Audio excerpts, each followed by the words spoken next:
Why reaching your goals doesn't fix how you feel.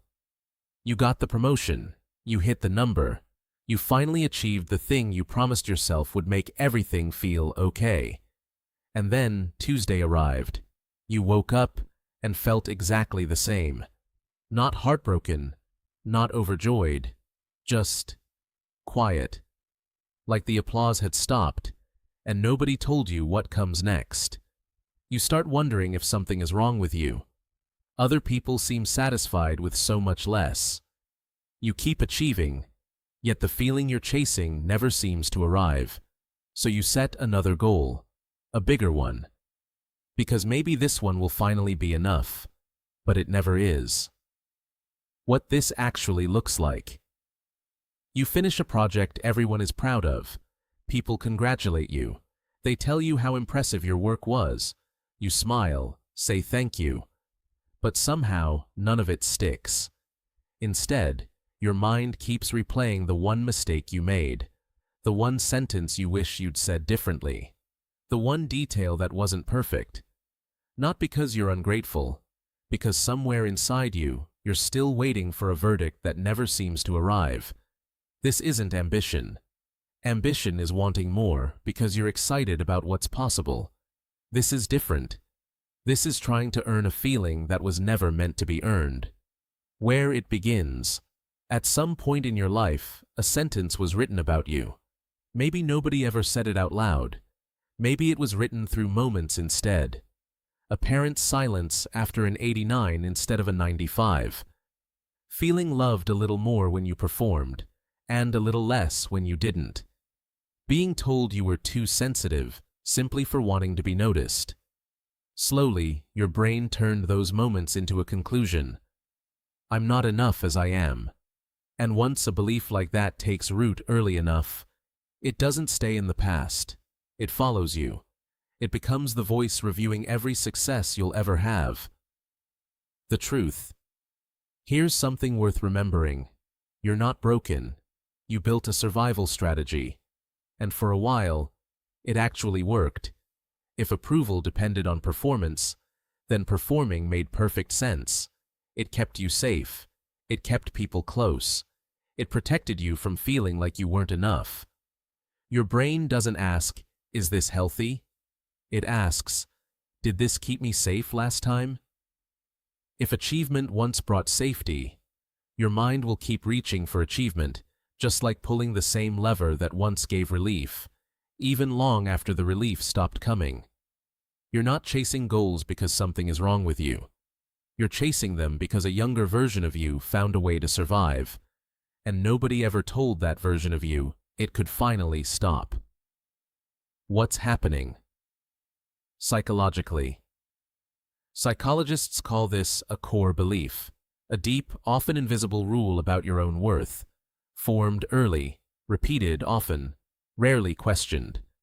Core beliefs don't update the way facts do. Instead, they filter facts to match themselves. Imagine a thermostat locked at a certain temperature. You can keep pumping warm air into the room. Success, recognition, money, praise. But the thermostat keeps pulling everything back to the same setting. The promotion is the warm air. The core belief is the thermostat. The problem was never that you needed more warmth. The setting itself needed to change. That's why one criticism can outweigh 20 compliments. Not because it's more true, because it matches what your mind already believes. The brain isn't always searching for truth. It's searching for consistency. How you begin. Resetting the thermostat. First, name the verdict. Not, I feel bad. Name the actual sentence. I'm only valuable when I perform. Once you can see the belief, you can finally question it. The brain can't challenge something it can't identify. After your next achievement, don't immediately ask, what's next? Instead ask, whose voice is telling me this isn't enough? Second, separate achievement from identity. An accomplishment is simply something you did. It isn't evidence for or against your worth. Try writing down a success without describing yourself at all, just the facts. nothing more. Third, look for evidence that doesn't fit the story. Core beliefs survive because they ignore contradictions, so deliberately search for them. Remember someone who cared about you. Before you had anything impressive to show, before you proved anything. Their care mattered because of who you were, not what you achieved. Fourth, leave something imperfect. Leave one email unsent for 10 extra minutes. Leave one task at 95%. Notice what happens. Most of the time, nothing. Your nervous system slowly learns that safety was never dependent on perfection. Finally, replace one question. Instead of asking, "Was that enough?" ask, "What did that cost me?" Did it cost your peace, your sleep, your relationships, your health? That single question shifts your attention away from proving your worth and back toward protecting it. The bigger picture. Remember this: you are not a scoreboard trying to reach a number that finally proves you're enough. You're more like a thermostat, one that was set too low a long time ago by people who didn't fully understand the impact they were having. Every achievement you chase is warm air.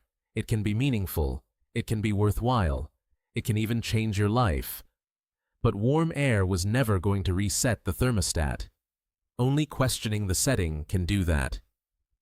Quiet close. You don't need one more accomplishment to become enough. You need the sentence that convinced you otherwise to finally be questioned. And that may be the most important goal you'll ever pursue.